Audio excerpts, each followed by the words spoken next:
Dr. Raghavan has kindly agreed to stay on a little longer because he has to fly back to Mumbai tonight.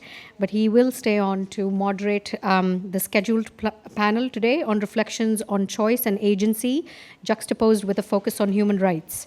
And for this panel, I would like to welcome and invite up on stage our panelists, Dr. Sanjeev Jain, Professor Emeritus, the National Institute of Mental Health and Neurosciences, and the Academic Director of the Banyan Academy of Leadership in Mental Health, and Dr. Nimesh Desai, the former Director of the Institute of Behavior and Allied Sciences, Dr. Roberto Mezzina, the co-founder and chair of the International Mental Health Collaborating Network, Dr. R. Padmavati, the Director of Schizophrenia Awareness Foundation, and Dr. Tasneem Raja, the Head of Mental Health Initiatives at Indira Foundation. Thank you very much. And once Dr. Raja comes up on stage, Dr. Raghavan, please moderate the session. We'll give you some mics. Yes. Thank you again for asking me to moderate. I'll try to do as decent a job as possible. We have a very, very distinguished panel here, and all of them do not need any introduction, but I'll just quickly do a slide, tell you the audience about who are the people who are here on this panel. Dr. Sanjeev Jain is a clinician and teacher, researches the genetic correlates of psychiatric and neurological disease. He's Professor Emeritus NIMHANS, Academic Director BALM. He's also adjunct faculty at the National Center for Biological Sciences, Bangalore, and his interests include the history of mental health services in India from the colonial to the contemporary period, and many other which I do not have the time to talk about. Dr. Nimesh Desai is a psychiatrist and qualified public health professional with public service academic career of more than 40 years. He has served on the faculty of NIMHANS, AIMS Delhi, and has served at IHBAS for 23 years. Member Secretary and CEO of the Delhi State Simha, member CMHA, written extensively on issues relating to mental health, and has been a Humphrey Fulbright Scholar, also founder, editor of IPS North Zone General, and I'll stop here, otherwise we'll be eating up into the time for the session. Dr. Roberto Mezzina, psychiatrist and co-founder, chair of the International Mental Health Collaborative Network, vice president of the World Federation for Mental Health, and he's largely known for his community-based services across the globe in terms of crisis, recovery, peer support, forensic services, etc., and has been an advisor to the WHO. Dr. Padmavati Ramchandran, Director of the Schizophrenia Research Foundation, Principal Investigator of the Grand Challenges Canada Project on Youth-Friendly Spaces, member of the WPA Action Group for Geopsychiatry, invited editor of BMC Psychiatry, Frontiers in Psychiatry, and the Advisory Board of Indian Journal of Psychological Medicine.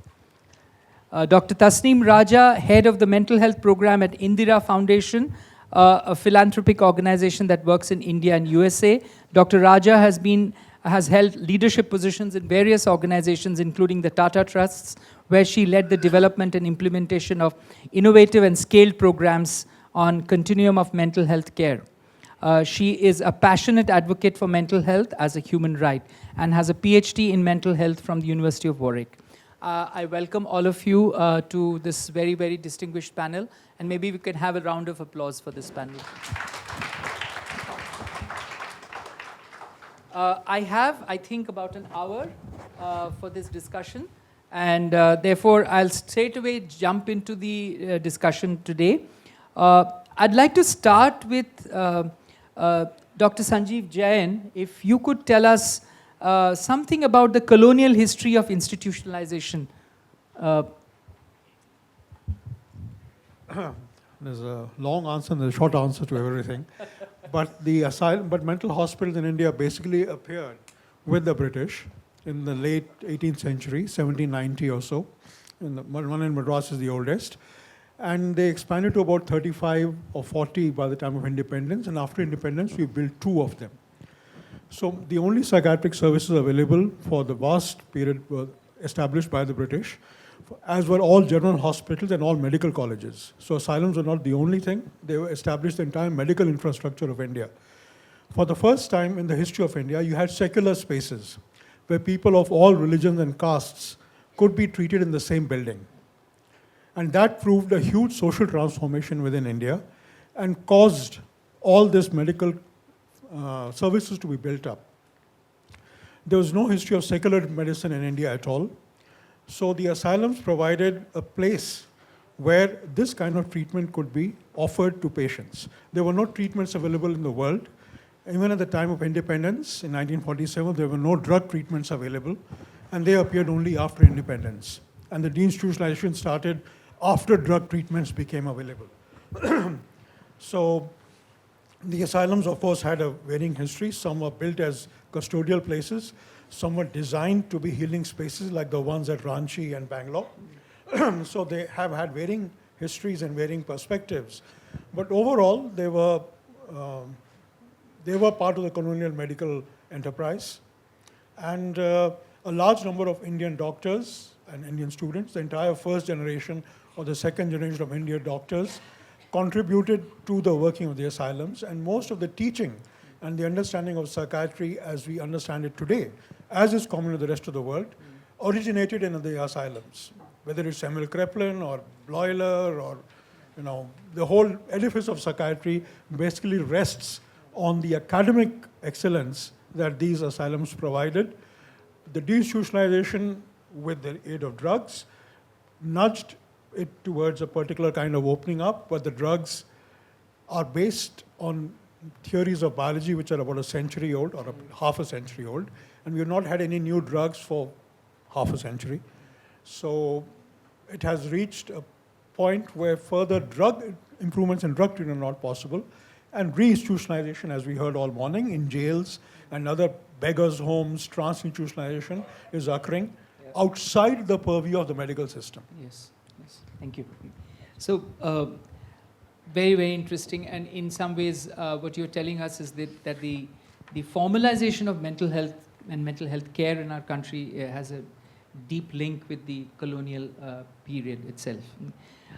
Coming to a slightly related issue, which is, the whole issue of mass sweeps of persons with mental health issues from the streets into custodial settings is something that the law provides for, and it also gets reflected in the way our systems react. When anybody is seen on the streets behaving in a so-called way which is abnormal, how we all get scared, and then sometimes the police arrives, and then they get picked up and taken to these custodial care settings.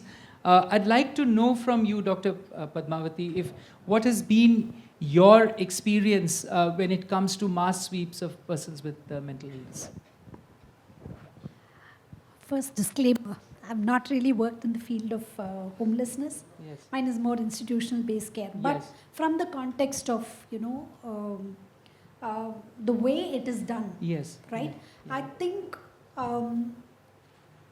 the biggest assault would be that of dignity of the person, Right. right? The indignity with which they're actually Yes. swept into systems Right. is something that is horrifying, Yeah. completely inhuman. And I think,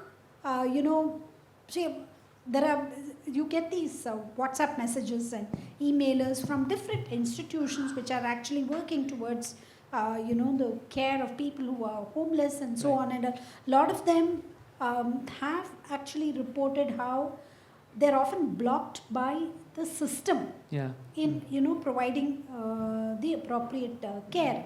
And to me that's really frightening. And one of the reasons is that at least let's take the city of Chennai. We are a huge number of psychiatrists. There are a lot of people, of course a lot of them are in private practice, but you have organizations like SCARF from where I come, where we do offer services. Perhaps, I can name very many Yes. such services, and why can't this be actually, promulgated into Policy. a policy and into more systematic care. Right, right. I mean, with evidence based that yes, you can treat people, Yes, right? yes. Why can't we actually do that? Is a Right. question that I would ask Right. and like the audience to ponder about. Yeah. Thank you. Would any one of you like to add to this point? Dr. Yes. Yeah. Thanks. Let me try and link the two things that Dr. Sanjeev Jain and Dr. Padmavati spoke about. One, as Dr. Padmavati said, and what I've learned in the field of public policy is that in any field of human welfare or endeavor indeed, the flow should be from policy to law to programs. In the field of mental health in India and perhaps South Asia, if not Afro-Asia, that did not really so happen. We had the National Mental Health Program in 1982. We had the old Act of 1912, Indian Lunacy Act. 87 was the Mental Health Act. The policy with inputs from Sanjeev and Vanna and a whole lot of other people came up 10 years ago in 2014. Now, the good part why I'm mentioning that is that that has specific mention and details on deinstitutionalization and homelessness. Now, let me connect those two.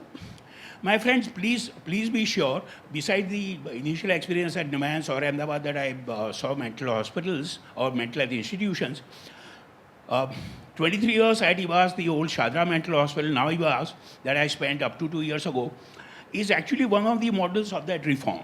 And across the 47 mental health institutions in this country, two things have happened. Varying levels of reform and reduction in the long-stay patients. The problem by now really is far beyond mental health institutions, and we all need to realize that. The problem is what Bunyan addressed 30 years ago, and some others addressed. We started addressing in Delhi alongside the hospital in 2000. And now we have been at it 25 years. Families are getting smaller, less empathic, compassionate, physical environments are becoming smaller. Deinstitutionalization is taking shape, and there are not too many aftercare homes.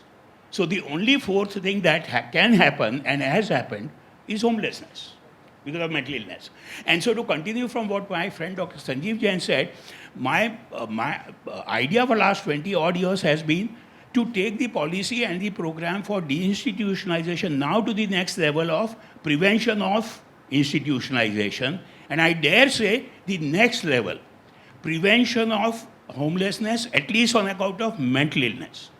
I will not go far beyond our scope of health and mental health to say prevention of homelessness, because that's a larger socio-political issue.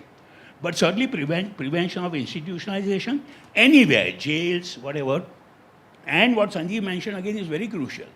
We should not end up reviewing this in 20, 40 or 50 and accept trans-institutionalization. One also refer to that. We don't want that. So we actually want community-based care like so many models that Vanna and our team has. But the next, prevention of homelessness. Now, is that, or at least on account of mental illness, is that too big a dream? Possibly. But I still think we should try that. You know, the other thing that I want to go back to is the inaugural session. I was saying to Kishore over lunch, it was so wonderful. Kishore first spoke about Bunyan as the ecosystem that the country is following. And then Lakshmi described that a step further in terms of what they do. And then Vanna came on, absolutely brilliant, to expand that to say, not any one model. There can be many models of mental health care for homeless, mentally ill. We already have examples from Bombay, Calcutta, Delhi, a whole lot of other towns. And why I'm mentioning that is that while the NGO sector is important and almost indispensable for this area of work, let's realize that there are government mental health institutions, there are private sector psychiatrists who are teaming up with NGOs in medium-sized towns to now set up residential and non-residential care for people who are homeless and mentally ill. So one major factor I want to make is the plurality of models that we need to examine, as Vanna said so well. Let me also briefly cite 2019, Kishore was with us. We did a national seminar with a whole lot of jurists, population and NGO colleagues and psychiatrists on difficult to reach mentally ill persons. One group was homeless, of course, that we are talking about these 2 days. But allow me to also flag maybe beyond this 2-day seminar or beyond what Bunyan has currently, for the last 30 years, mandated for itself, but it's a huge public health concern. Homebound mentally ill persons. With the movement that I spoke about, deinstitutionalization, small families, no aftercare homes, and institutions like IHBAS and NIMHANS saying, look, my mandate is to send him home. So as we achieve zero long-stay patient situation in NIMHANS, CIP, IHBAS, or many other places, people end up being either on the street or locked up in small rooms at home. So the other public health priority also is homebound mentally ill persons. Thank you. This takes us to a slightly related issue, which is life on the streets for mentally ill, homeless people with informal community level support. Because there are also, a lot of people who are living on the streets, mentally ill, on a spectrum of mental illness and homeless, but they do have some informal support systems, and those support systems could be really capitalized on, worked upon. We could develop systems based on that. And on this note, I'd request Dr. Tasneem to come in with your experiences in this area. Thank you. So first and foremost, of course, thank you to the Banyan for putting together such an interesting conversation over 2 days, and demonstrating what inclusive spaces look like. And in context to the discussion that we are having right now, and I'll pick up the points that Dr. Raghavan has pointed out to, and there are several models in the country. Most of my experience of work is in India, and I can point out to several such efforts that have used the ecosystem to the fullest, and in terms of giving choice and agency to people, so if someone doesn't want to get off the street at the current moment, how do we continue to work with them on the street, giving them options? There are some people in this room who have worked. Nimesh has also done some work in this regard. But the model that comes to mind is Ishwar Sankal's approach in West Bengal.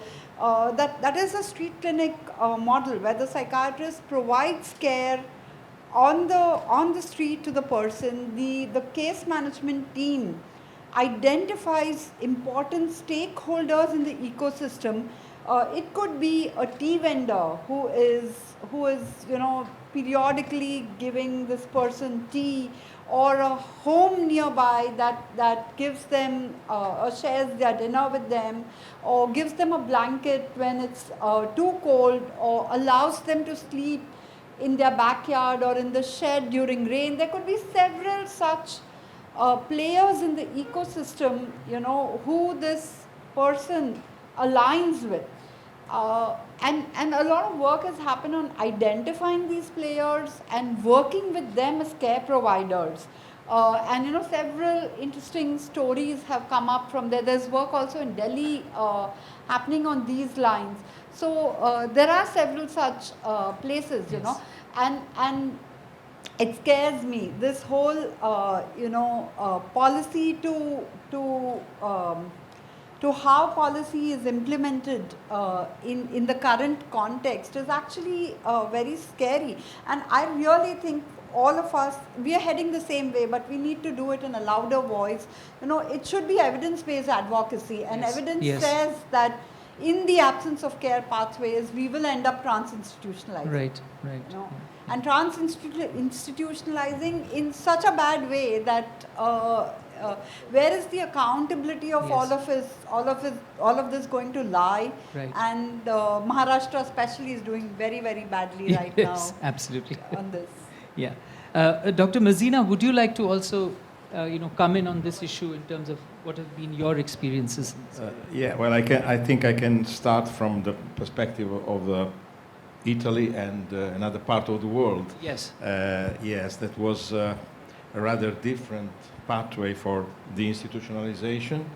And there was, years ago, some decades ago, there was also discussion on international journals about what does it mean, deinstitutionalization. Just getting rid of psychiatric hospitals or discharging people, that's it, or creating a new system, changing the way that we are delivering psychiatric services, Right. even changing psychiatry or community psychiatry. So these are the questions, because I think that usually it's been intended starting from the USA, of course. No question that our colleagues from the USA today are doing completely different job. But in the early days, in the 60s and 70s, digitalization in the USA, that just means to discharge people and to reduce the expenditures without reconversion of resources, and particularly without changing the mindset and the practices. That was particularly terrible, and create some of the issues that were described today for California, particularly, and other states. So the emergency issue of the homelessness and mental illness together, because I'm pretty cautious in making these two things collapse together. They are Right. separate issues. Right. Because homelessness is mostly related to social policies, to existing welfare or not, and having the resources to taking care of poor people and people with the housing, without houses in the community, people who are at the margin in social exclusion, and mental health can, of course, as we heard, interacts with that, but it's not the same thing. So what is our experience? It was that to recreate a new system with today a lot of course, problems and difficulties, but finally closed all the psychiatric hospitals, all the total institutions we heard today, mentioned by Vandana particularly, and create a new system based on community services, and more than that, not just services, just delivered in the community, but with involvement of the community. Yes. That means Yes. using the community resources.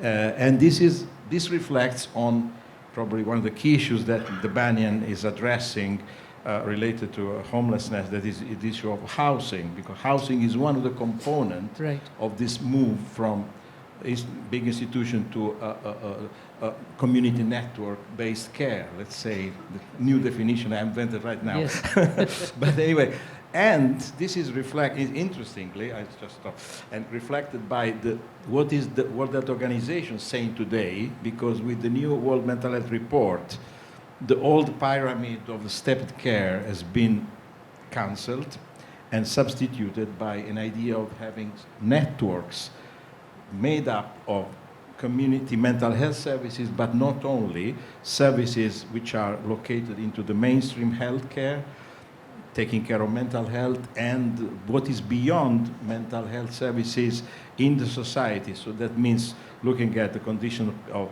mental health people, mental health, the youngsters, people in the school, of course, mental health at work, in the workplaces, mental health in jails, etc. So all the social systems must contribute to a more complex and nuanced idea of producing mental health. Our lesson that we learned, some places in Italy didn't learn very much, but anyway, is that to have a strong service in the community that can be the hub and also the attractor, the catalyst of all these resources. If you don't have that, people are in a way condemned to go around these circles and to be at the end at the risk of social drift and then Right. homelessness. Yes, thank you. There's another issue which I'd like to flag here. So we are talking about, on one hand, the whole issue of institutionalization of people with mental health issues. On the other hand, we are talking about people living on the streets, but with some kind of informal care and support available, and the possibility of being able to work with that. There's also the issue of people without informal support living on the streets. How does one respond to that? I mean, is, as we heard in the earlier session, on sectioning the only way out, that you take them into custody? Or are there other ways to deal with the fact that there is a person on the streets who is definitely showing signs of self-harm or harm to the others, and there is no ecosystem to support that person? In fact, it could be the other way around. So when you deal with such cases, how do you work with that? Yeah. Thanks. You gave me an opening to talk about an issue that I've been very keen to mention since the morning. I don't know if Dr. Sanjeev or other colleagues have a viewpoint on this, but some countries have what is called legal provision for a compulsory community-based treatment order. And what I think we need, besides all the other initiatives that we already know about and many more that we need, is to continue from what Dr. Tasneem said and what Banyan offers, Ishwar Sankalp and Calcutta offers. Let me ask you a question. Does the person who we are referring to, or if he or she is incapacitated temporarily as per the law, new law, does the nominated representative or some board even have a choice? And one of the choices would be CTO. I do realize that the example that I am talking about are examples from very small size countries, small populations, huge resource systems. So there might be some questions, valid questions about whether a system of CTO can work in a country like ours. But at least it's worth trying on pilot basis in a few places. Because what happens there, for our younger colleagues, if I might, is after due judicial process, scientific and judicial process, a court of law or a board actually says this person will get depot injection and some support every fortnight. And so in their protective role, not the punitive role, the police actually ensures that the person, for whatever mandated 2 or 3 years, goes and gets the support, everything else that you refer to, as well as the depot injection. Now, I really think that one of the ideas is CTO. The second link to that, as I tried saying, is, does anyone on the street even have a choice? For example, does a homeless person without SMD, severe mental disorder, but let's say severe depression, phobia, OCD, does he or she, even with preserved capacity, have a choice about where he or she would like care? Another dream that I would want to put forth is a dream scenario where a PMI on the street must have a choice. Do I want to go to an ECRC? Do I want to take treatment here? Do I want to go to a temporary support home or a group assisted living place? You know, that would be the deal. Thank you. Is anybody else here who would like to add? See, I think Professor Mezzina mentioned in the morning the issue of values. What are the issues that are going to govern healthcare beyond the rules and regulations of legalese and best practices, which are basically algorithms? So what is their fundamental value? Now, again, to go back to the historical notion, the fact remains that the ideas of social welfare and health originated in Europe as a residue of the Second World War, were postulated by psychiatric thinkers like Freud or by the social psychiatry movements in UK, who really did not think of any of these being applicable outside of Europe. Rest of Europe was barbarians and uncivilized places who were not likely to benefit from Freudian ideas, according to Freud. He was unsure whether the Balkans would consider psychoanalysis. The absence of the consideration for the interiorness of the native mind, that a person of color can actually have a subjective experience which is worthwhile, has been a classical issue of the colonial world learning from its masters. We make all these rules about the mentally ill, but we do not consider at all the experience of the mentally ill. Does the person enjoy being on the street? Would he rather be in a hospital? Would he rather be seen by a fully trained professional of 10 years experience or just by a local chai wala? Would that be allowed for any other illness? Did we allow it for COVID? Do we allow it for cancer? Do we allow it for brain tumors? Why do we single out psychiatry as an informal general network where for every other aspect of society, whether it's our taxes or our roads, we want order in system? There's a fundamental discrepancy here. Why should psychiatric services be left completely disorganized, informal, and inchoate when every other aspect of your life is registered, counted, and supervised by the government? So that's a very fundamental value question. Thank you. Yes. Just continuing on this conversation, the other group of our population that I think is often ignored are children, especially children in childcare institutions. as part of my work for the Grand Challenges Canada, we just visited in a pilot study. We visited the childcare institutions, and we proved two things. One is, in fact, three things. One is we could create a youth-friendly space within the childcare institution, and that was really very welcomed by the children. The staff there were very unsure. Right. They were very skeptical. But then it was a lot of struggle, and thankfully we have another opportunity to, trial it out in other institutions. The second thing we did is, with time and patience, we could improve the mental health literacy of the staff. And the third thing was to create a referral system. We didn't promise that we will treat depression or anxiety. We said we'll show you the pathway. Right. And I think this vulnerable group, again, and I call them vulnerable, they may not be SMDs, but they're still in a position where they don't have a right, they don't have a choice. Right? And I think this is again a group of people who are not considered. This gathering has to actually pay attention to these children, at least where, we don't ask for their consent, we ask for their assent. Right? So even though they may have a capacity to consent, they're just ignored, and I think this group becomes an important, important population that requires some kind of discussions around. Thank you. Dr. Mezzina, I think. Okay. You go first. Oh, well, I would like to underline the importance of human rights. It's one of the themes today of this session. I think that's so important, not just as a declaration, because we all agree, I think, that there was a great advancement when the United Nations set up the Convention on the Rights of Persons with Disabilities. But on the other hand, we know how problematic is the implementation of this kind of policies and practices.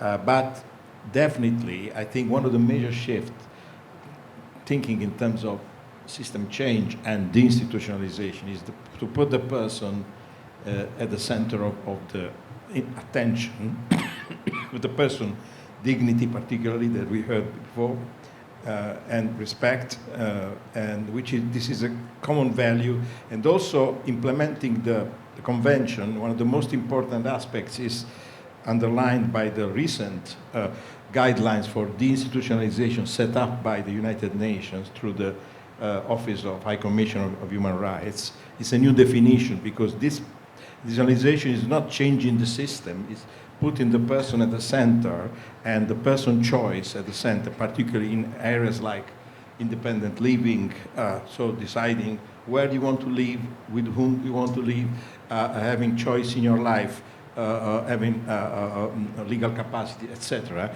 So that means the fulfillment of your rights in a real condition in the community. And this is the job. It's very difficult that the new service network should try to fulfill. This service network can be composed in different ways. Of course, when you have less institutional resources, statutory services, you have to work more with the third sector and with the components of community organizations, which is also, they are bringing values and resources as well to this common endeavor. But I think that's a major shift. So to put the person and create a pathway of recovery, emancipation, social inclusion, you can define in different ways. But this definitely the fulfillment of the individual in a society, not as a isolated entity, but in a real society, in a real network, in a real set of relationships to fulfill his humanity, his being a person. So that's, I think, that's the North Star we have to follow, I think, yes, in the system evolution. It's not easy. It's not easy. Yes. For instance, housing, just 1 second, is confused today with residential care. This is the mistake in many countries, Italy included. When we close institutions, a lot of people now are living in residential care places. They are all in the community, they are small scale, but they are mini institutions sometimes, most of the time, where people are stuck, they don't progress to recovery, and they're isolated from the service network run sometimes by private providers, etc. So, but housing is part of the fulfillment of the other human rights Yes. and the right to have better care. Yeah, thank you. So, in a sense, taking the same thought forward, that systems of care that promote agency and choice at its heart have engagement. Right? It's not a quick fix, and I'm not saying it's easy to do, but it's not as quick a fix as filling out prescriptions or ensuring that a monthly injection is given. But if you want a system of care that will really bring to the fore the choice of the person who's living with the mental illness, then where are the skills for that kind of engagement? And I think that there's a huge gap in terms of capacity building, even for mental health professionals or professionals that come out, so to speak, trained. You know, we all know that there is a dearth of that skill level. And unless we fill that, we really will not be able to promote choice and agency, you know, in people. Sure, yeah. Dr. Jain, yes. I'll write it to Please that. add. The other thing, of course, Yeah. is this whole idea that we'll place the patients back into their community. It is never our community. Okay? It's always their community. It's not our community. So that really makes it a us and them situation. That we are prescribing to people who we don't actually want to be part of our community. Now that is a very severe power dynamic. The people should be looked after by their community. What would happen in a multicultural, multilingual, diverse situation? We'll have to match every residential area by the caste and the religion of the patient. Can't we think of a different way of defining community and being a thing of positive change in the nature of the community itself? So this constant rhetoric of putting people back into where they came from and to their community is a very, very retrogressive ideal. Absolutely, absolutely, yeah. Dr. Jain, I also wanted to start off another discussion from you, and then everybody else can join. Is what do you think, how should the health system respond to this looming crisis in front of us in terms of ECRC, outreach and rescue? Well, the numbers tell you the story, isn't it? We have, according to our estimate, to your estimate, 5.5 lakh prison beds and 20,000 mental hospital beds. Less than 5%. No other country has this disproportionate services between mental health beds and prison beds. Even England, after deinstitutionalization, has 70,000 beds for patients and around 1.5 lakh prison beds. 50% of the prison. We assume they are more criminal than mad. But that's an assumption. There are usually more mad people than there are criminals. And that's hopefully. But this vast under-servicing of the needs of the mentally ill is reflected, as was reflected in the morning. I think Kishore made a point of the homeless numbers. Systematically, the census of India post-independence has undercounted the number of mentally ill by around factor of between 20 to 40. And all health policies are driven on the census numbers, not by the epidemiological studies. Epidemiological studies are thrown into the waste dustbin, and the census data is taken. The census data has undercounted the number of mentally ill by a factor of 20, and therefore the need of psychiatrists by a factor of 40. Okay? So the fact that we have a severe arithmetical problem in the number of mentally ill and the amount of service and the quality of services that we need would be an understatement. So the fact remains that ECRC in its brief existence has handled several thousand patients. Right. They are able to maintain 70% follow-up. NIMHANS admits 12,000 patients a year. When we did a study on people who had been sectioned, 100 people who had been sectioned, only 2 were on follow-up after 1 year. The most severe, the most badly marginalized people, only 2 people remained on follow-up after a year. Right. So we are really, the continuity of care and keeping the person at the center of care, not programs, not policies, not buildings, not facilities, not money spent, but the person who is ill Yeah. at the center of the system is very, very important. Yeah. Would any one of you like to add to this? Like Sanjeev said, one of the unresolved guilts that I carry of the 23 years that I spent at IHBAS with very successful deinstitutionalization and prevention of institutionalization, details about, is this. In about 25 years from 98 to 2023 or 22, like he cited the other data, we admitted and discharged about 50,000 people, all kinds of family-based, court mandated, 5,000 of which were homeless mentally ill persons, either brought by us from the street or through the police. Now, the question that I've asked myself constantly is, what happened to them? Like Sanjeev said, I have cleaned up my backyard. As the superintendent or the director of IHBAS, I cleaned up my backyard or front yard. Do I know what happened to them? We initiated a study that kind of hasn't got completed for various reasons, but I'd love to know at least on a 10% representative subsample as to what happened to them. Those who were so-called sent back to their community or even to their families. Let's face it. Let me touch another hornet's nest. This whole issue about Indian or South Asian families always being supportive and good is a whole lot of bunker. That's not true.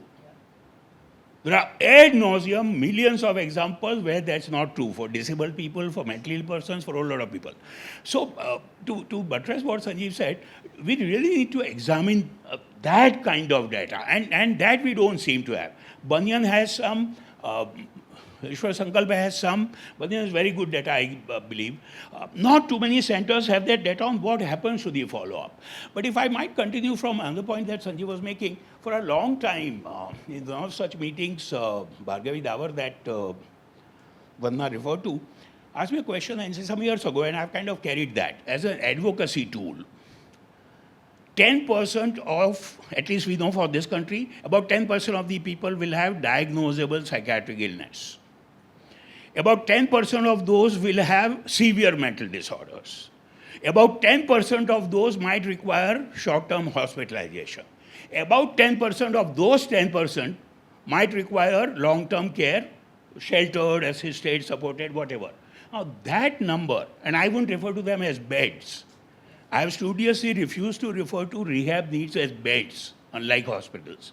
But vacancies, residential or day hospitalization, night hospitalization, is about at least 1.5 lakh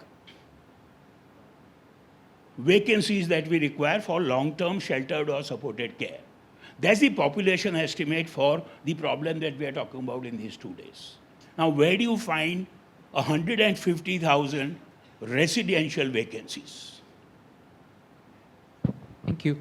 Yes. Yeah. Okay. No. Okay.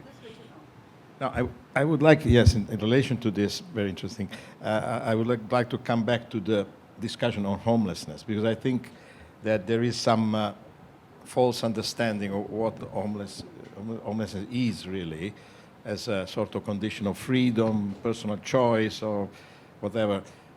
It's mirroring the condition of institutions in a society, because this is the boundaries of homelessness are set up, as we heard, by coercion, by social sanction, done by prisons. Yes. Done by total institutions still existing in many countries, including India and many European countries too. So I think homelessness is somehow reflecting institutionalization as the negative of the same picture, because it's a form of institutionalized life. Yes. It's people are entrapped in routines. People don't have a real choice. People must be helped to get out of, because they are just in debt. It's a false kind of freedom. While the real kind of freedom, when you have choices, when IMHCN theories and everything is about having choice to decide what kind of life you can have. So it's important that we have a think about how we can overcome this condition of homelessness as being without choice, and offer opportunities. In order to do that, the idea of putting the person at the center must be combined with the idea of personalized care, personal pathway that is, it brings the person together in a co-construction of the pathways of care, co-construction of services. That's why it's so important to have the person on board and the community, because this cannot be delivered in an empty space. It's in a real society, in a real community. I think that from the person we can trace a line, because we have the person, the family, the social group, then the social network, the community at large, and the society. It's a set of progressions that we have to look at in an ecosystem vision. And to do that, we need to have a strong network of offers, of services, where there is a concept of responsibility. This is what we learned in the process of decentralization in Italy particularly. We cannot substitute institution if we don't take care of the responsibility with the person, not just on the person, but with the person. Came the person on board and becoming a new form of social intermediation of social conflicts and social uneasiness. Right. Tasneem, you wanted to come in? So, what I just wanted to kind of add to this whole thing is, again, talking in terms of data, we don't have the data points in terms of what is the cost of care in the very, for the plurality that we need to take care of the needs of people with mental illness. And I'll give you an example. For example, I wanted to talk about the Sitar trial, which we did in the Nagpur Mental Hospital in terms of what macro reform in institutional spaces really looks like. And it's the first trial of its kind. And one of the data points that the trial threw out was the cost of care as usual inside a mental hospital undergoing reform is about 104 rupees per person per day. Right. So, but we don't have these data points for other models, and we need that information before we can push for any one kind of scale-up methodology, right? Right. Thank you. I'm going to ask one last question, which is open to all of you here, and you can respond depending on how you see it. In the context of this entire discussion that we have had, how do you understand concepts of safety, autonomy, and choice? It's up for grabs. Would you like to go first? Okay. Well, people of my generation will just quote a song. Freedom is just another word for nothing left to choose. So that's how it goes, because it's already been mentioned about the choice does not exist for the poor. The feeling of agency can be in a country or in a religious system which promotes non-agency. As you mentioned, मेरे हाथ से हो गया, मैंने नहीं किया. The हाथ की गलती है. So agency, even for a violent act, is often done by a different process. And what the Mental Health Act tried to formalize of the right to treatment and the right to liberty is often posed. Thankfully, not in the title of this. It's very cleverly and correctly meant juxtaposed, not opposition. Whereas often in public debate it becomes an opposition, as if somehow medical treatment is inherently coercive and pejorative. Now, within this context, I think the right, as the author K. Jamieson pointed out, psychiatric care should be a place where you can be mad and safe at the same time. That's what K. Jamieson pointed out when she went through her episodes of manic illness, despite being a psychiatrist. So I think all mental health services should provide places where you can be mad and safe at the same time. As our colleagues from America pointed out, 95% of the women they find on the street in California have been raped. Now that is an astonishing statistic. If just because you're mad, your chances of being a victim of crime climb up so much. And if you're an institution, however inchoate that institution is, that statistic will not be 95%. Okay, so I really think the issues of choice, autonomy, agency have to be defined on a person-to-person basis, because mental illness is a reality. There are people who will have confusion, will have delusions, who have hallucinations, and capacity is limited. And people go in and out of this. You know, as the British author Spike Milligan, whatever, National Treasure of England and all that, he was sectioned 5 times and went on to write, I think, 40 books. So what's the big deal about being sectioned? I mean, it's just a fact of life. One very, for me, it's a very close to heart kind of situation was the example that was cited in the morning session from our African team. And you looked at the League, Lived Experience Advisory Group.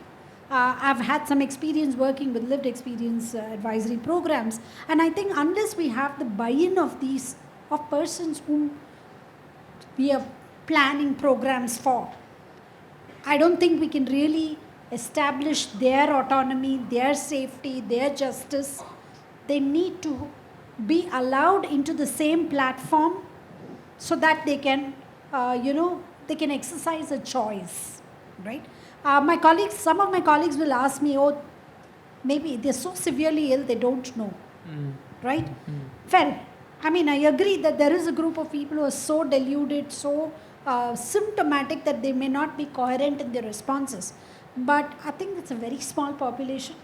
Can we not ask our fellow human beings about what their choices are? And so I think the lived experience advisory groups need to be part and parcel of any program development, any policy development as well. Right. Thank you. Any one of you? Yes. Like my two colleagues said, one of the many things that I have learned beyond psychiatry and clinical mental health and even public health in the field of disability and marginalized populations or social policy is nothing about us without us. Like Dr. Padmavati said, we still don't do that very much. There is one place that it happens, it's at Banyan and a few other places which try. But so that's really crucial. Let me take what Sanjeev said a step further. Kishore and Banda might remember, I think we were both there. 2007, the then President Abdul Kalam did a national seminar of his own initiative, or I think after knowing about Banyan, with National Commission for Women on homeless mentally ill women. And we did a study in Delhi, this is now 17 years ago, and I still can't get over it. Homeless mentally ill women on the street, we reliably documented, forget 95%, repetitive, regular sexual abuse every night is the rule. Yeah. And that still gives me the shivers. I mean, whatever else we talk about. So the safety issues that you refer to, sir, is very difficult. Let me go back for a minute to what I was referring to. Those 50,000 people that we discharged or 5,000 homeless mentally ill people that we treated and discharged, I often wondered whether the medical superintendents of the 25 or 30 years of the mental hospital before we became IHBAS, were they really more incorrect? Were women perhaps not more safe, however the quality needed to be improved of life of care? Are we sure that we're sending them out, so to say, we have done better? I'm not too sure. The issue is also, as a psychiatrist, a lot of us have had difficulty, and again, one of the many things that I've learned, Bhargavi, Vanna, Kishore, a whole lot of other people is the whole issue of capacity. The legal concept of capacity being applied to clinical mental health service. Now, that's a tough job. Let me share honestly. It's a very tough job till you really sit down and discourse and imbibe. Having said that, should capacity, and I'm with Sanjeev when he says mentally ill but sane. And that's what the legal concept of capacity would dictate us to be able to accept. But like I was discussing with Madam Sujata Rao before lunch, with all respect, this whole idea of capacity as defined in UNCRPD is also predominantly Western. Should the concept of capacity not be culturally relevant or at least contextualized? Should we begin to examine the whole idea of legal capacity or consent or every related idea in cultural context? Yes. Can I just, no, I would like to say that working. It's working. Okay, thank you. No, what was the first move to this change in our country was that when Franco Basaglia, the great pioneer, entered the hospital of Gorizia, he discovered that there were people that were non-persons. And this person lacked particularly freedom and civil rights.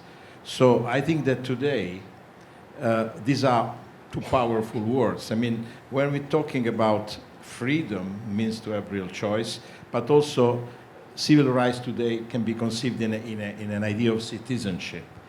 Look at what happens in Italy. The people who are homeless in our country are the migrants. Right. The migrants are, vast majority of them are homelessness, particularly the illegal migrants, and they are exploited, they work in agriculture, they die, as you probably heard recently, Yes. in terrible conditions without any sort of care. So this means that they lack citizenship. So recognition of the right to be a citizen Absolutely. of a society was the most important framework we must Absolutely. push for, together with these other values, which are also very Thank you. important. Thank you. Dr. Tasneem, would you like to? These are like closing thoughts before. I know it's, such a passionate and a hotly debated kind of situation. So I agree that safety is paramount, and safety is again a conversation you have or an engagement that you have with a person. You can't decide for someone what is a safe space versus not. And I say it again, if the person thinks of a certain space as being safe, then facilitating that for that individual, even if you don't think it's the right choice, I think that matters, right? Yeah. And in that context, I think using the resources that we have,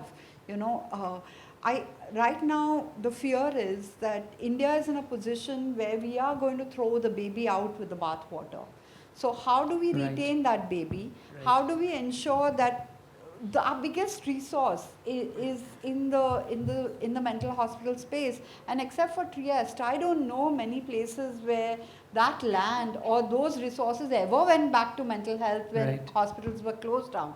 So how do we ensure that we use that for the needs of current service users is an important point to consider. Right. So I had said this, we're closing it now, but yes, just 30 seconds each. The whole idea, again, can be attributed back to the bad Europeans. Yeah, so the idea of the citizens being people of reason, the age of reason which heralded the French Revolution and ideas of liberty, automatically meant that those without reason cannot be good citizens. And that is a very fundamental problem. So just because you don't have reason for a while, you become a non-citizen, a non-person, and go down, down, down, and get forgotten. Now that, whether we want to revisit these ideas, European ideas of liberty, equality, fraternity, democracy, parliament, railways, internet, is something we'll have to decide. It's great to continue from there. For last 30 years, I have wondered why no policy maker has thrown back at me or a group of us psychiatrists or all of us mental health advocates as we are and claim to be, and say, you psychiatrists and you mental health professionals keep shouting from rooftops that by now 99 or 100% of the mental health problems are eminently treatable. And on the other hand, you want to talk about not accepting their capacity, like they're all saying. Now, there's a huge problem there. So not only we psychiatrists, but all of us mental health advocates need to come to accept what we are all saying, Tasneem and Sanjeev and all of us. If at all there is an impairment of capacity, it is short-term and partial. Assisted, supported decision making is eminently possible. Again, one of the lessons that I've learned in the last 25 years. Linked to that is the experience that I want to share very quickly. There is one NGO that I work with in Delhi for last 10 years. For last 5 or 7 years, we have now started not just the PMIs being part of us here, but what we refer to in IDDs, intellectual and developmental disorder, disability, autism, ADHD, dyslexia, intellectual impairment, is what we are now referring to as self-advocacy. So beyond all the advocacy that we can all do, will there be a day, again, Dream 3, self-advocacy for mental health, including what we are talking about? So, sorry, absolutely last point. And I have an organizer there, look like kind of yeah, giving me absolutely. dirty looks. So I think this is a very important thing, and to anybody who's putting in resources, and Vandana made this point in the morning, where are the people? Where Right. are the service users, and Yes. where are their voices? You know, can we not draw from the HIV movement, and Right. can we not create that kind of vibrancy? Without that, we are the only ones who are going to Yes. be talking. Right. Thank you. We will take 7 minutes now for questions. So, a little longer? 10 minutes? Yes, Okay. at least, at least. Not 7, Thank 6 and a you. half. This was absolutely fascinating. I think we're going to have to organize day-long panels the next time we do this for sure. Appreciate the insights and the perspectives and the comments. We will open it up for questions now. We've got mics around for the panel. Vandana has a question. Thank you. So I have several questions, but being the host, I'll sort of try and get all of that together and put them across in, let's say, 3 questions. So without intellectualizing this session, and let's say for a moment we're talking about practicalities and the sort of support that we have offered homeless people with mental health issues over the years. And linking that to what many of you said in different ways about the person being at the center of care. One, while reaching out to the person, if we are talking about what we started off with, what do you think about mass sweeps? In some cases, the person does think that the person is not comfortable. The person has been exposed to rape. The person has been exposed to physical abuse and wishes to transition from there and get into a space that the person considers as a space of healing. In some cases, the person has formed a support network, like Tasneem indicated, like Ishwar Sankalp, are engaged in, and they feel comfortable there. But they are, in some cases, open to medical treatment, in some cases, not open to medical treatment. So my first question, therefore, is, if you're sort of largely focused on the notions of safety, and the safety as determined by the service user, and if very clearly all of us are on the same page saying that sweeps are completely dehumanizing, but at the same time, there is this delicate balance between support networks that are either community-based, driven and curated by the person who is experiencing homelessness. In some cases, leading to an institution and institutionalized care where we're not demonizing psychiatry, where the person is open to it. Yeah. But in other cases, being exposed to perhaps an experience of psychiatry in the past and an institution and resisting it and opting to live on the streets. What happens in such cases? The person is in a bad shape. The person doesn't want to enter the center. Right, right. So Yeah. this question is for both Sanjeev Sanjeev? and Have multiple institutions, send them to a different one. Simple enough. See, the NIMHANS, when it was created in 1930, what we call NIMHANS now, was a district mental hospital for the district of Bangalore. The imaginative kingdom of Mysore was that there'd be 20 of them, one in each district. The fact is that a facility was built for a population of about 1 million to house around 300 people, which is about the number of mentally ill people you'll get in a population of 1 million. So if they had a bad experience in one, perhaps you can create another institution where you can tell them it won't be so bad. It'll be better now. thanks, Sanjeev. No, so this is my second question. We're on the same page. Can I answer that first? Due process of law. Prevailing law from time to time, as human thought would dictate. Not all of us might agree with the prevalent law at a point of time, but due process of law for the prevailing law of that time. If you consider that somebody is temporarily terribly incapacitated and still needs care. The point taken, if I'm getting you right. Due process of law. I mean, that's, if I might go back, that's part of the basics of civilized society, right? So frankly, I don't see much of a dilemma there.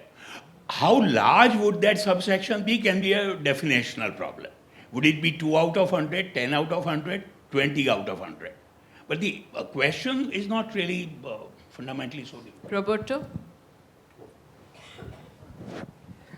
Well, I think it's a complex question.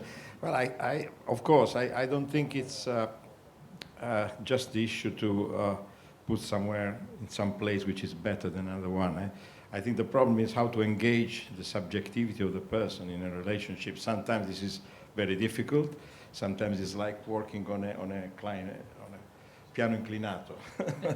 And the operators in the streets, the operators in mental health community services, they should develop an attitude that today we have seen in some examples, to be compassionate, to be on the side of the person, to have the right values that are, convincing the person that they are on their side. I think it's sometimes very difficult, and the person must have the last word, of course. But this is the kind of services we need. So I think ideally a community service must be a group of people that is helping the person to get out of a condition of suffering, crisis, etc., and regain the freedom and the right to make the best choice. Sometimes you have to bring the person out of this hole, and sometimes you have to do it gently as much as possible. Avoiding coercion is a challenge, but I think it's possible 99% of the times, 99% for sure. But of course, our society is organized in a way that we create boxes where to put people who are difficult. And this is the challenge we have to face. We have to find a way to be flexible, close to people, develop attitudes where we engage the person on the basis of their the best interest, and providing the right values that the person can recognize in our offer of care. Thank you. Vandana, can we see if there are a few more questions here? Yes. May I just respond to this, sir? Sure. Please? Of course. Yeah. Sorry. A few months ago, I had a patient come and ask me. My definition of the diagnosis was paranoid schizophrenia. My PANS rating, that is the positive and negative symptom scale, would have said very simple psychosis. But she came and asked me, why can't you let me be in my own unreal world? Honestly, I didn't have an answer. Right? She is safe. She is living by herself. She's taking care of her personal health. She is in a world of her own. And why do I want to pump my clozapine and olanzapines into her? Right. I don't have an answer. My evidence base says I have to treat her. Ethically, I think I'm a psychiatrist, I'm trained, I have to treat her, right? But I don't have an answer to this. I don't know if anyone in this audience will have. Vandana, would you have an answer? So this is exactly the point that I raised, because you do have a group of people who are willing to transition and are seeking help.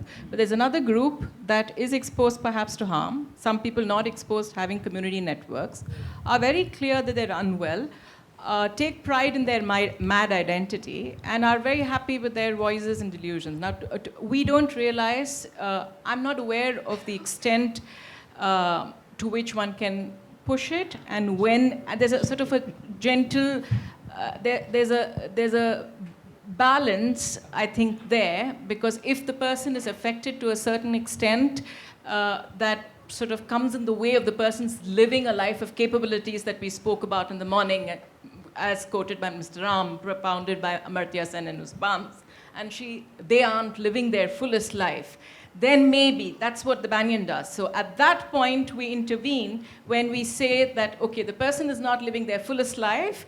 Maybe there is a chance with a biopsychosocial approach, with medical care, and then we transition into the institution. But even Kay Jamison, for example, for the longest time, or Ellen Sachs, they resisted treatment. They were happy with their voices. They were happy with their mood swings and ups and downs. And at the point that they thought they were ready to engage in a service, whatever that service may be, it may not be biomedical, it may be something else, at that point they opted to engage that service. But in the case of those who are poor, that you spoke about, there is somehow the law and some of us taking charge, which may be in their favor, is driven by collaboratively sometimes, but largely driven by the state and us. Absolutely. That's my problem. Yeah. There's a distinction between how the rich, Right. Jamison, me Yes. with a mental health issue, Yes. and the poor, Right.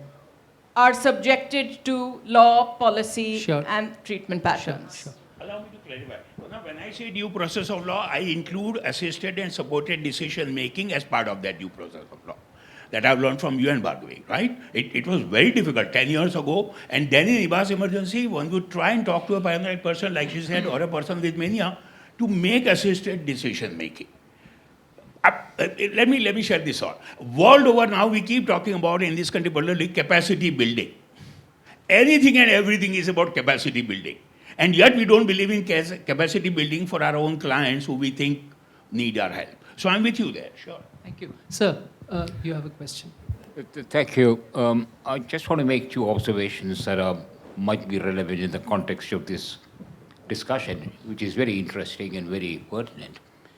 I pick up from Vandana's comment about the group of people or individuals who resist psychiatry, resist institutionalization, resist getting treatment from the conventional sources of treatment excuse me, that are available, such as psychiatric hospital or psychiatric community facilities.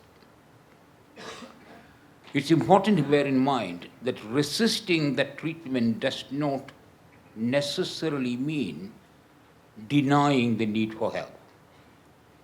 There is a tendency, certainly in the UK, where I work, to equate the two. If you exercise your right to say, I don't want to go into a system which is deeply toxic, which is culturally denying my identity as to who I am, that does not mean the person does not recognize, or his or her family do not recognize the need for help. But our institutional facilities, our institutional services are incapable, largely, of providing an answer that is based on that individual's choice and needs. Right. And that's very important to bear in mind. And hence the importance of organizations such as the Banyan and the SCAR here in Chennai, who are trying to develop a model of care that is outside of those toxic institutions. Right. And such a choice is not always available or recognized. Just the second point is in relation to the application of the due process of law. I am all for that, but the problem that we have is that the people who enforce the law in a particular way, in a discriminatory way, in a highly damaging way, right, towards people who are poor, who are marginalized, who are suffering from serious mental illness. In one of the richest countries in the world, in the United Kingdom, with one of the most highly funded mental health services, right, the rates of compulsory imposition of treatment is going up year by year by year. So do that the rates graph of incarceration. is not coming down. More and more people are subjected to coercive care, institutional care, and once they are in institutions, they are being kept in institutions for even longer period of time, right, in spite of the revolution in community mental health care. Right. So it's not a... the complexity here needs to be unpicked. And what I would suggest as a psychiatrist who has been around the block a few times is that it's time for us to think in terms of alternatives, real alternatives, which respect the choice of people in the community settings, rather than this atavistic attachment to old institutions, and somehow we can reform them and change them. Thank you. Yes, how much more time? Only one question. Okay. Okay. I may be... mental hospitals were a community response to the mentally ill before drugs became available. Community care is the principles of the asylum being adapted for the community. Both of them are institutions. The practice of community psychiatry is a bigger institution than the asylum. Because putting people as numbers and follow-ups is as dehumanizing as being in a hospital. So the core of the matter is the person. As long as the person is being looked after well, it really doesn't matter a whit whether it's a concrete building or a rules building or a legislative building or a set of cultural practices. They are all institutions. Well said. Yes. One last question. One question. Okay. Okay. So it's a little bit of a contextual question. It's open to the panel. This is based on, we're talking about psychiatry and its history of incarceration and the harm that it has also caused. That's the reason why patient advocacy has come up. That's the reason why we're talking about it today. We're talking about, with Piero's session in the morning, we saw all of that has come up because we tried to hold cops accountable for their actions in the community. Psychiatry has had a long history of a lot of violence that people have experienced. What's the accountability system that you all have tried to enforce in your own institutions? Because there's been a lot of iatrogenic harm that has also happened and other harm because people who are coming to you for service use in public institutions and otherwise are deeply marginalized, and people who are providing the services are not. So any accountability systems that have come in for this in your institutions, because I know that legally whatever provisions are there are not enforced because everything's kind of out of whack in this country in terms of mental health law implementation so far. It's going really well because of a lot of people in this room, but I'm hoping to see more. So I just want to hear from you. So what accountability systems have you tried to bring in wherever you're working? Okay. Allow me to say, let this not become a psychiatrist lambasting or institution lambasting session.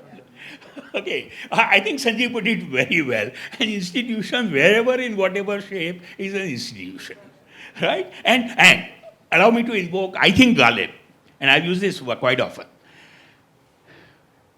What was that about?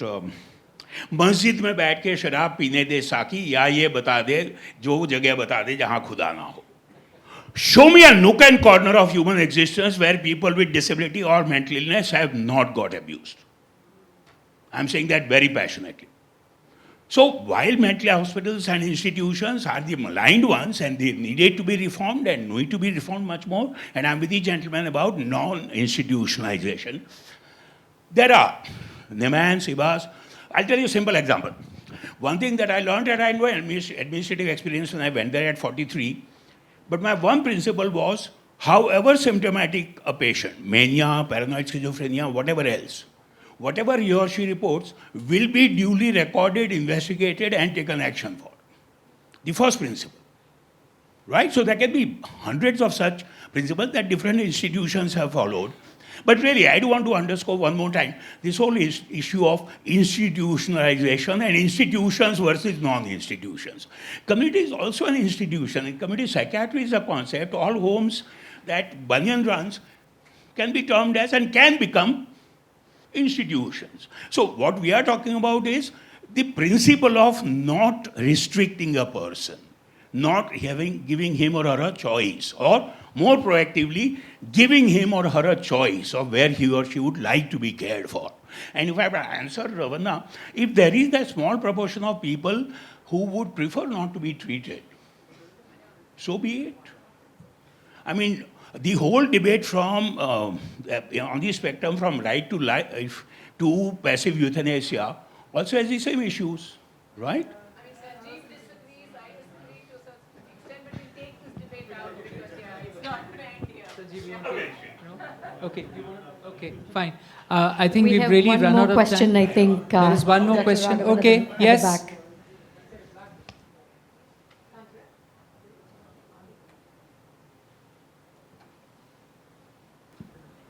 என் பேர் Jennifer. நான் பேனியனில் வந்து எனக்கு banyan வந்து நான் 21 வருஷம் ஆகுது. நான் என்ன கொஸ்டின் கேட்குறேன்னா, இப்போ இங்கே நீங்கள் எல்லாருமே ஒவ்வொரு விதத்தில் பேசுகிறீங்க. நான் எதுக்காக நான் பேசுகிறேன்னா, என்ன மாதிரி இருக்கிறவங்களுக்கு இப்போ நான் மனநலம் பாதிக்கப்பட்டு நான் 21 வருஷம் ஆகுதுன்னு வச்சுக்கோங்க. ஆனால் நான் வந்து மனநலம் பாதிக்கப்பட்டு இந்த பேனியனுக்கு வந்து நான் வந்து என்னை நல்லா ட்ரீட்மெண்ட் கொடுத்து மாத்திரைலாம் போட்டு நல்ல ஒரு வேலைக்கு போகிற அளவுக்கு எனக்கு என்னை ப்ரிப்பேர் பண்ணி கொடுத்துருக்காங்க. ஸோ நான் இப்போ நல்லா வேலைக்கும் போயிட்டுருக்கேன். எனக்கு அந்த என்ஜிஓலேருந்து வெளியில் வந்து வேலை கொடுத்துருக்காங்க. ஏன் நான் இது கூட நான் உங்ககிட்ட இது சொல்கிறேன்னா, நிறைய பேருக்கு வந்து வேலை வாய்ப்பே கொடுக்க மாட்றாங்க. ஏன்னு கேட்டிங்கன்னா, மனநல பாதிக்கப்பட்டாங்கன்னா அவங்களுக்கு தெரிய மாட்டுது. மனநல பாதிக்கப்பட்டதுன்னா ஒரு இது எதனால் வந்திருக்குன்னு யாருக்குமே அது புரிய மாட்டுது. ஸோ என்ன மாதிரி இருக்கவங்களுக்காகவே நான் என்ன கேட்குறேன்னா, இப்போ எங்களுக்கெலாம் வந்து இப்போ என்ஜிஓ இருக்குது. இப்போ நிறைய பேர் வந்து ரோட்டில் இருக்காங்க.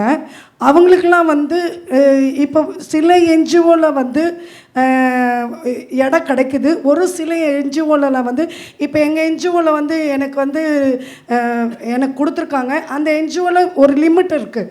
ஸோ அந்த லிமிட்டை தவிர மேற்கொண்டு வைக்க முடியாது, அப்படியும் ஒரு ரூல்ஸ் இருக்குது. ஸோ அப்படி இருக்கிறவங்களுக்கு வந்து வேறு இடத்துல கிடைக்க மாட்டுது. இந்த மாதிரி மனநல பாதிக்கப்பட்டவங்களுக்கு இடம் இருக்க மாட்டுது. நிறைய பேர் வந்து இடம் இல்லாத, இப்போ நிறைய பேருக்கு வந்து மனநல பாதிக்கப்பட்டிருக்கிறதுனா அவங்க வந்து பயப்படுறாங்க.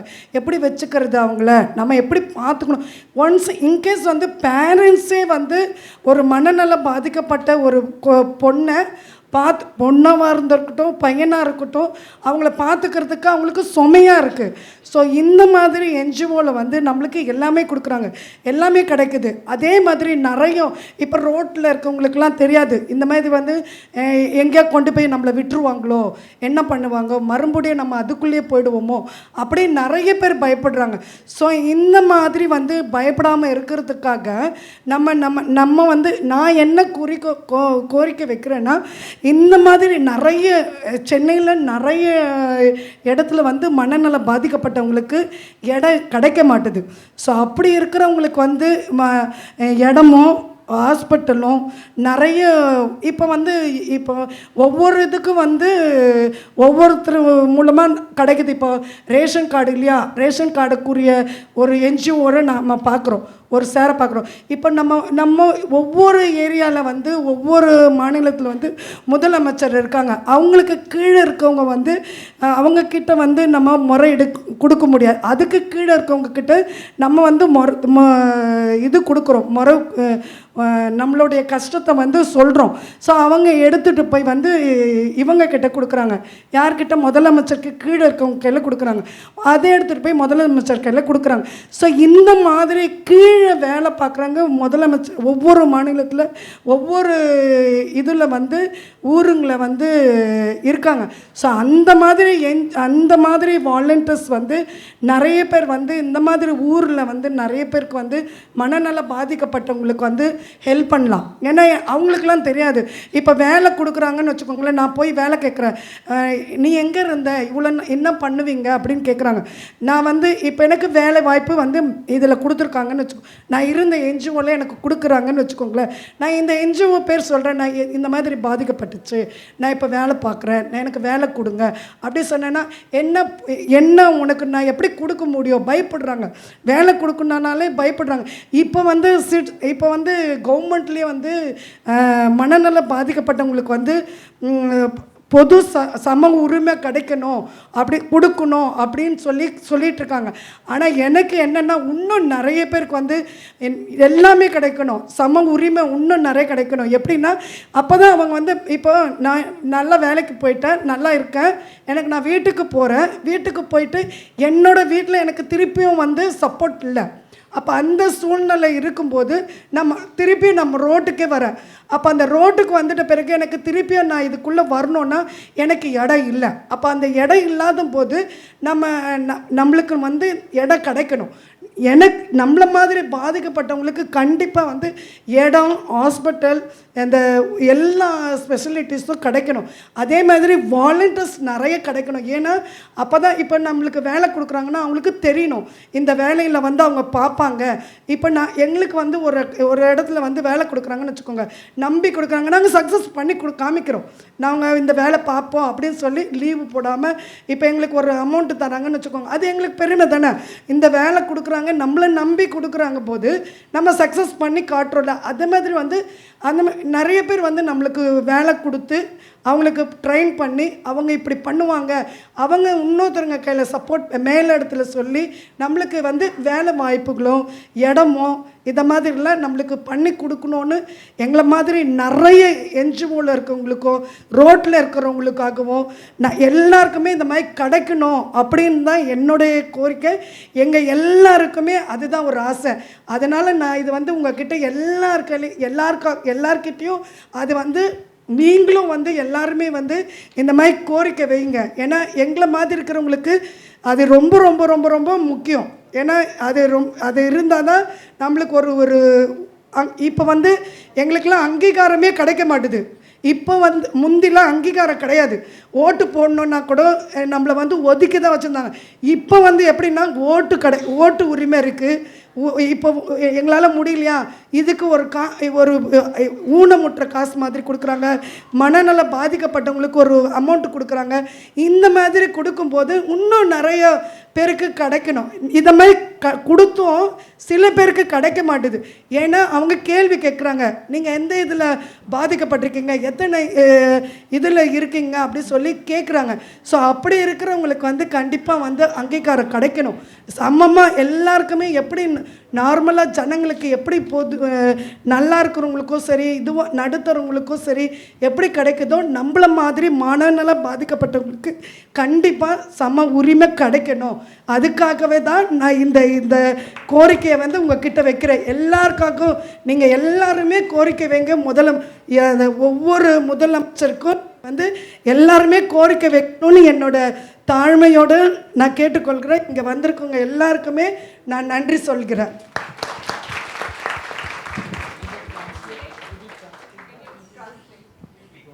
Yeah, just a brief request. I don't speak Tamil. My Tamil is not so good. Yes.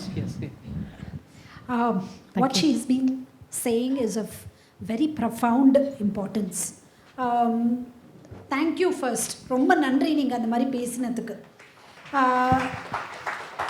She is saying that she stayed in Banyan for a long time. I think she must have got some vocational training. She's now got a job. She's outside. But she says there are thousands of people outside like her who do not have the same kind of opportunity.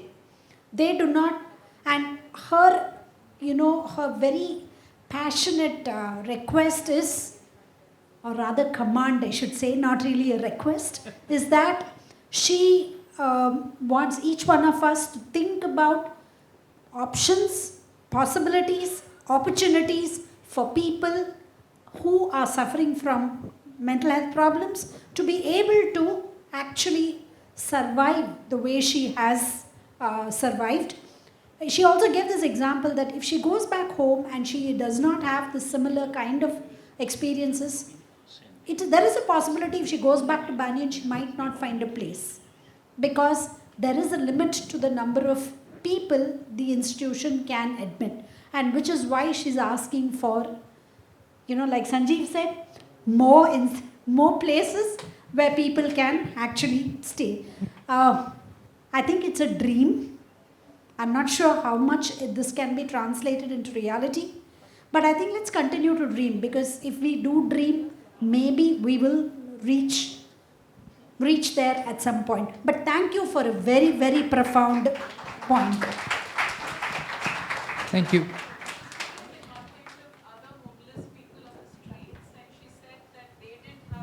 Yes.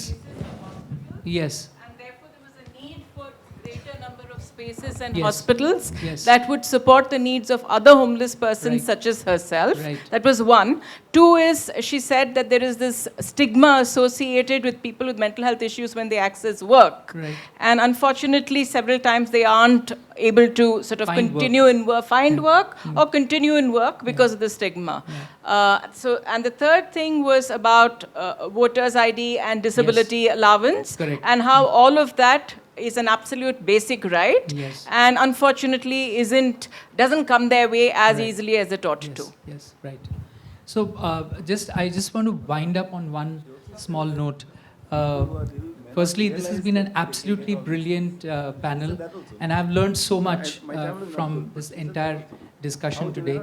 And I often, it's an experience that we all come across, those of us who work in people with custody, in custody. So there are women who come out from prison having taken treatment and now getting much better and not having family support. And when they go into a shelter home, the first thing that they have to face is the shelter home authorities would say, we are a fit person's institution. And every so often we hear this, that we are here, we can only take fit persons. Now, when that will change, I think that's when there'll be more spaces for, because many of these shelter homes are empty. There are, they're half filled. The capacity is 100 and there might be just 20 women in that shelter home. But still they will not take a person who has a treatment plan with her that she has to take. No, we can't take such. You send her to some special home.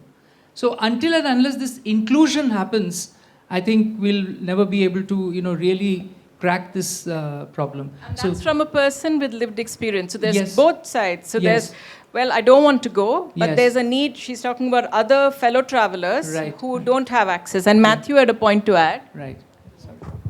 My Tamil again is bad, but I think she also said that when you are ill, when she was ill, she didn't realize that she could get all these things. She could, there are these opportunities. Yes. So she also underlines, I think, the point that she needed treatment. Right. I mean, that's what I thought she said. Thank you. I just want to say one sentence, that I enjoyed this whole session greatly. Some of it went above my head. I understand TB, malaria, RCH more easily. But just one point that I think mainly when you were saying many of the problems are related with stigma. I don't know how we can get rid of the stigma, but it's a huge issue. Absolutely. Now, and unless and until that stigma goes, much of our planning won't really work. Right. I have a small suggestion. We all agree that 8% of the population needs mental health care. 2% are severely mentally ill. We should reserve at least 3 MP seats for the mentally ill. Yes.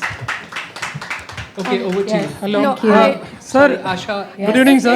It's not a question or anything, but then, the whole discussion was given a new twist by a lived experience.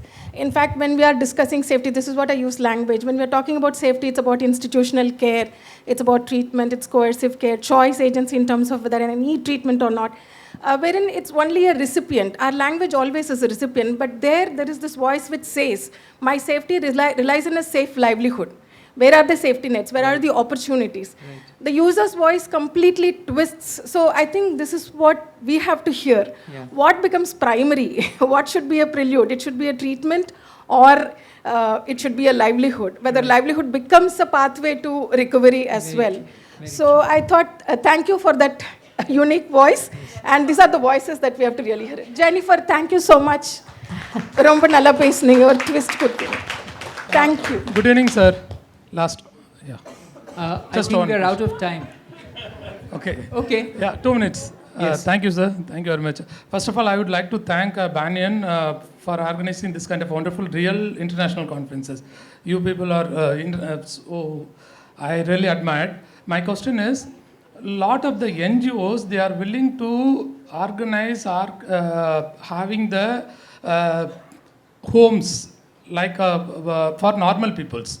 Normal people means, in my observations, for children in need of care and protections, here in Chennai itself, we have around 77-80 homes are there. But whereas for the mentally ill people, its number is very mere. Yes. Why even NGO peoples are hesitating to start or running the homes for the mentally ill? Right. It's difficult work. Sir, nobody wants to do difficult work. Even, they want to do easy work. Yeah, I understand, sir. But government side, we have a lacuna to having the facilitations. Like that, even NGO peoples also, they are also having the hesitations. You're right. So that's why. Thank you. Yes, absolutely. Complex cases, homeless people. Absolutely. Issues. Even if they want spaces, they will not find spaces. We found that happened with in the HIV movement. Yes. Where we didn't find NGOs willing to work with sex workers. Right. and drug addicts and MSMs, you know. See, everybody wants... There's a bit of a class issue also in Everybody wants to work in spaces where they can show success. That's one of the problems of this issue. The classic textbook of psychiatry 50 or 60 years ago from England, Mygross, said, and Matthew and Sanjeev will remember, lifetime expectancy of a diagnosable mental disorder is 96%. So destigmatization, ma'am, is removing the us and them issue like it happened in HIV, with your stewardship. Let's remove the us and them and let's talk about all of us. And just one last point, Sangamitra, don't throw me out, but when we talk about care or institutions, our reference is not so much to psychiatry alone. It's to the whole gamut. So it's to mental health professionals. So it's not so much about integrating care where a psychiatrist is available, but integrating care where care teams are available. So that those hierarchies, and there is a role for a psychiatrist, but there's also a role for a social worker and a psychologist and a lived experience advocate. So, can I give you a tip to all of you how to remove stigma? For HIV, we had Bill Gates and his father run around visiting sex workers' brothels. So it became so sexy to be working with sex workers. So, poured money. Yeah. So I have Bill Gates too. Thank you. Thank you all very much for this most excellent session. Appreciate it all.